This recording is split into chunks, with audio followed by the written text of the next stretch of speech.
وَلَقَدْ يَسَّرْنَا الْقُرْآنَ لِلذِّكْرِ فَهَلْ مِن مُّدَّكِرٍ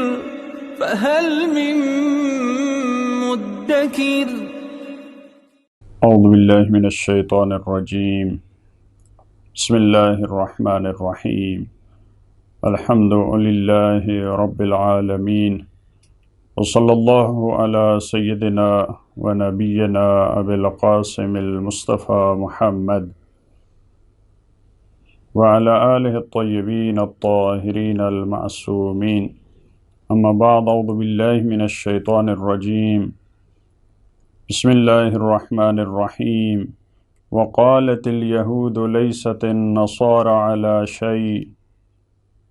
وقالت النصارى ليست اليهود على شيء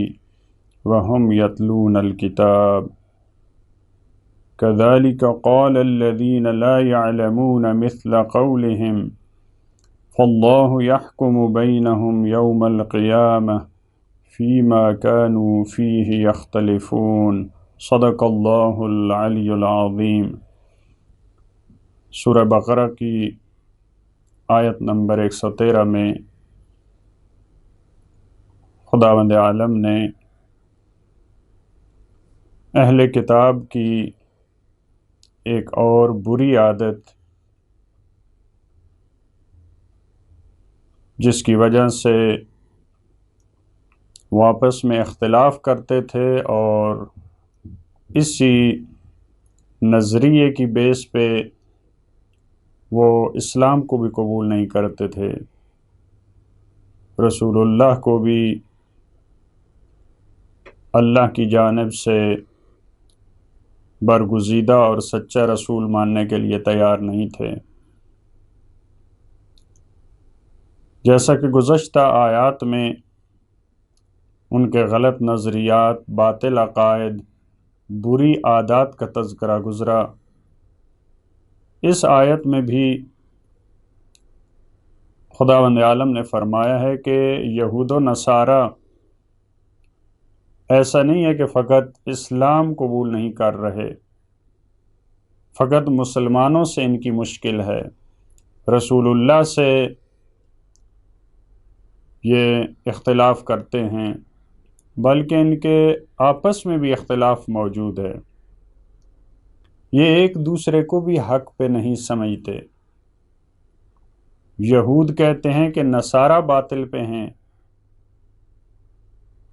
اور نصارہ یعنی حضرت عیسیٰ کے پیروکار وہ یہودیوں کو غلط سمجھتے ہیں، لہذا ان کے آپس میں بھی اختلاف ہے۔ یہ ان کی عادت ہے تعصب، اپنے دین پہ، اپنے نبی کی کتاب پہ قائم رہنا، باقی انبیاء کو نہ ماننا، باقی آسمانی کتابوں کو جھٹلا دینا، یہ ان کی عادت ہے۔ لہٰذا اس آیت میں فرمایا وقالت الیہود لیست النصارى علی شیء، اور یہودی کہتے ہیں نصارہ کسی چیز پہ نہیں ہے، کسی چیز پہ نہیں ہے، یعنی ان کا دین ٹھیک نہیں ہے، یعنی ان کا مذہب اور مکتب ٹھیک نہیں ہے، وہ حق پہ نہیں ہیں۔ وقالت النصارى لیست اليہود علی شیء، اور نصرانی، عیسائی،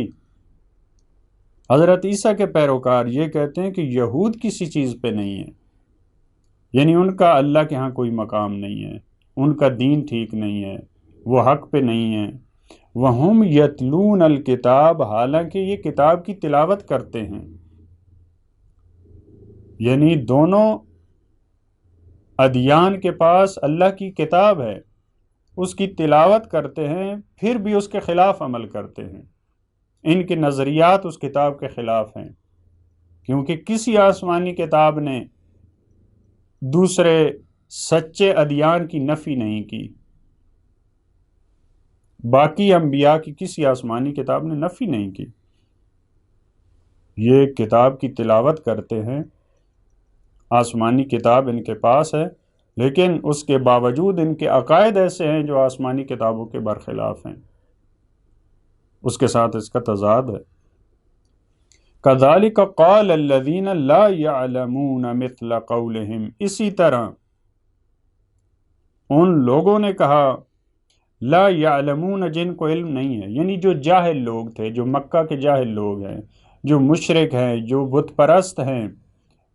وہ بھی اسی طرح کی بات کرتے ہیں، مثل قولہم۔ یہ بڑی افسوسناک بات ہے، بڑی شرماور بات ہے کہ اہل کتاب ایسی بات کر رہے ہیں مومن ہونے کے باوجود، کیونکہ آسمانی کتابوں پہ ایمان لانے والے ہیں، انبیاء پہ ایمان لانے والے ہیں، خدا کو ماننے والے ہیں، اس کے باوجود ایسی بات کر رہے ہیں جو مشرکوں جیسی ہے۔ اور اس میں یہ توجہ طلب بات ہے، کذالک قال الذین لا یعلمون مثل قولہم، مشرکین کو تشبیہ دی جا رہی ہے یہود و نصارہ سے کہ یہ ایسی بات کرتے ہیں جو یہود و نصارہ جیسی ہے، یعنی اتنے گر چکے ہیں اہل کتاب کہ غلط نظریے میں، غلط عقیدے میں، باطل کو ماننے میں، حق کا انکار کرنے میں کہا جا رہا ہے کہ یہ مشرک ایسا کرتے ہیں، وہ بات کہتے ہیں جو اہل کتاب کہتے ہیں، یعنی اتنا پروردگار عالم ان کو تنبیہ کر رہا ہے۔ فاللہ یحکم بینہم یوم القیامہ، پس اللہ حکم کرے گا، خدا فیصلہ کرے گا ان کے درمیان قیامت کے دن۔ یہ تو ان کے دعوے ہیں، ایک کہتا ہے کہ میں ٹھیک ہوں، دوسرا کہتا ہے کہ میں ٹھیک ہوں۔ آج اسلام کے اندر بھی ایسے مذاہب کی حالت ہے، ایک مذہب کہتا ہے کہ میں ٹھیک ہوں، دوسرا غلط ہے، وہ کہتا ہے کہ نہیں میں ٹھیک ہوں، یہ غلط ہے۔ تو قرآن کریم نے جواب دیا کہ تمہارے فیصلے اور تمہارے اختلافات، یہ اس کی نوبت یہاں پہ نہیں ہے، یہ یہاں ختم ہونے والے نہیں ہیں، تمہارے اختلافات کو پروردگار قیامت میں ختم کرے گا۔ یعنی یہ دنیا میں یہ بتایا جا رہا ہے کہ جب تک آپ دنیا میں ہیں اسی طرح آپ کے اختلافات رہیں گے، وہ بھی ضد پہ ہیں، یہ بھی بضد ہے، لہذا خدا قیامت کے دن فیصلہ کرے گا کس میں، فی ما کانوا فیہ یختلفون، اس چیز کے بارے میں کہ جس میں یہ ہمیشہ سے اختلاف کرتے آئے ہیں۔ اس کا فیصلہ دنیا میں ہونے والا نہیں ہے، جب تک یہ زندہ ہیں ان کا یہی اختلاف چلتا رہے گا۔ لہذا اس میں ہمارے لیے درس ہے، مسلمانوں کے لیے، کہ ہمیں ایک دوسرے کے بارے میں ہمارا یہ نظریہ نہیں ہونا چاہیے، ہر فرقہ دوسرے کو کہ یہ غلط ہے، 10 فرقے ہیں، ہر ایک فرقہ اپنے آپ کو صحیح سمجھ رہا ہے، باقی سب کو غلط، اپنے آپ کو جنتی، باقی سب کو جہنمی۔ ہاں اگر کسی پاس قرآن سے، سنت سے، رسول اللہ کے فرامین سے اگر اس کے پاس برہان ہے، اس کے پاس استدلال ہے، وہ ایک الگ چیز ہے، وہ حق ہے اور ہمیں حق کا ساتھ دینا ہے۔ وَمَنْ أَظْلَمُ مِمَّنْ مَنَعَ مَسَاجِدَ اللَّهِ، آیت نمبر 114 میں ان کی ایک اور غلط عادت اہل کتاب کی بھی اور مشرکین کی بھی، جو یہ افراد کو جو ان کے نظریے کے نہیں ہوتے ان کو مساجد سے، عبادت گاہوں سے، ایسی جگہ جہاں اللہ کا ذکر ہوتا ہے وہاں سے روکنا۔ یہ یہودیوں اور عیسائیوں میں بھی رہا، قدیم بیت المقدس پہ ان کا جھگڑا رہا، ایک دوسرے سے جنگیں، بیت المقدس کی خرابی، لہٰذا وہ بھی مراد ہو سکتی ہے، اور مسجد الحرام کے بارے میں جو مشرکین کا رویہ یہ بھی مد نظر ہو سکتا ہے۔ لہٰذا ان افراد کو جو مساجد میں، عبادت گاہوں میں مومنین کو اللہ کے ذکر سے روکتے ہیں، ان کو قرآن کریم نے اظلم کہا، یہ ظالم ترین افراد ہیں۔ دیکھیں قرآن کریم میں بعض افراد کو کہا کہ اس نے ظلم کیا ہے، جو گناہ کرتا ہے قرآن نے کہا کہ اپنے نفس پہ ظلم ہے،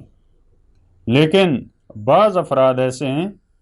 دیکھیں یہ وہ افراد ہیں قرآن کریم میں جن کی خدا سے ٹکر ہے، مثلا جو اللہ پہ جھوٹ باندھتا ہے اس کو قرآن کریم نے کہا یہ اظلم ہے، یہ بہت بڑا ظالم ہے، یہ سب سے بڑا ظالم ہے۔ اسی طرح جو دیکھیں یہاں کیونکہ جتنی ہستی بڑی ہوگی اس کے مد مقابل میں جو شخص آئے گا جو اس کی توہین کرنے کی کوشش کرے گا، جو اس سے ٹکرانے کی کوشش کرے گا، یہ اتنا بڑا ظالم ہوگا۔ لہٰذا یہاں بھی کیونکہ یہ اللہ کے ذکر سے روک رہے ہیں، لہٰذا یہ بہت بڑے ظالم ہیں۔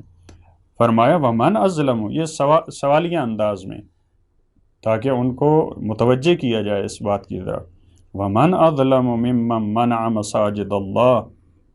اور اس سے بڑا ظالم کون ہو سکتا ہے جو منع کرتا ہے، روکتا ہے مساجد اللہ ان یذکر فیہا اسمہ، مساجد سے روکتا ہے کہ اس میں اللہ کی یاد ہو، اس میں ذکر خدا کیا جائے، اس سے روکتا ہے۔ دیکھیں مساجد سے روکنے کی بات نہیں اس آیت میں، مساجد سے روکتا ہے کہ اس میں اللہ کی یاد تازہ ہو، یعنی ذکر خدا سے روکتا ہے۔ یہ بھی بہت اچھا نکتہ ہے اس میں، یعنی ممکن ہے ظالم مسجد بنانے سے نہ روکے، یا بہت بڑے ظالم ممکن ہے مسجد بنوا کے دیں لوگوں کو، ان کی مسجد سے ٹکر نہیں ہوتی، مسجد سے ان کا اختلاف نہیں ہوتا، ان کا اختلاف کس بات سے ہے کہ اس مسجد میں اللہ کو یاد کیا جائے۔ اگر اس میں یاد خدا نہیں، حقیقی معنوں میں یاد خدا، ان کو کوئی مشکل نہیں ہوتی۔ وَسَعَىٰ فِي خَرَابِهَا، یہ بہت بڑا ظالم ہے، ایک تو روکتا ہے لوگوں کو مسجد میں اللہ کا ذکر، مسجد میں یا کوئی بھی عبادت گاہ ہے اس میں اللہ کا ذکر جو ہے وہ نہ کیا جائے، اس سے روکتا ہے۔ وَسَعَىٰ فِي خَرَابِهَا، اور پوری کوشش کرتا ہے اس کو خراب کرنے کی، ظاہری طور پہ خراب کرنا، مسجد کو منہدم کر دینا، مسجد میں دھماکے کرنا، یہ بھی مسجد کی خرابی ہے۔ یہ اس طرح کے افراد بہت بڑے ظالم ہیں۔ یا باطنی طور پہ، مانوی طور پہ ایسا کام کرنا لوگ مسجد کی طرف نہ جائیں، ایسی تبلیغ کرنا، ایسے نظریات پھیلانا، یہ بہت بڑے ظالم ہیں جو ایسا کام کرتے ہیں۔ مثال کے طور پہ کہتے ہیں کہ مساجد میں تو فرض کریں ائمہ کو شہید کیا گیا، مثلا امام علی علیہ السلام کو مسجد میں شہید کیا گیا، بعض افراد ممکن ہے یہ کہیں، لہٰذا یہ مساجد سے روکتے ہیں۔ اولئک ما کان لہم ان یدخلوها الا خائفین، یہ وہ لوگ ہیں ان کے لیے ان کا یہ حق نہیں ہے، ان کو زیب نہیں دیتا کہ یہ مساجد میں داخل ہوں الا خائفین، ان کو خوف کی حالت میں مسجد میں داخل ہونا چاہیے، یعنی مسلمانوں کو بیدار رہنا چاہیے، یہ نہ ہے مسجد کو خراب کرنے کے لیے، اس کو منہدم کرنے کے لیے قیام کریں مسلمان۔ اگر یہ اس طرف آگے بڑھتے ہیں مسجد کی طرف تو خوف ہے ان کو، مسلمانوں سے ڈر ہو کہ ہماری خیر نہیں ہوگی۔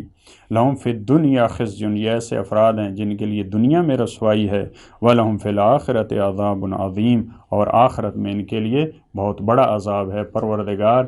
ہمیں ان لوگوں میں سے قرار دے جو سٹینڈ لیتے ہیں، جو قیام کرتے ہیں ان افراد کے خلاف جو مسجد کو منہدم کرنے کی کوشش کرتے ہیں یا اس کو بے رونق کرنے کی کوشش کرتے ہیں۔ اللہم صل علی محمد و آل محمد۔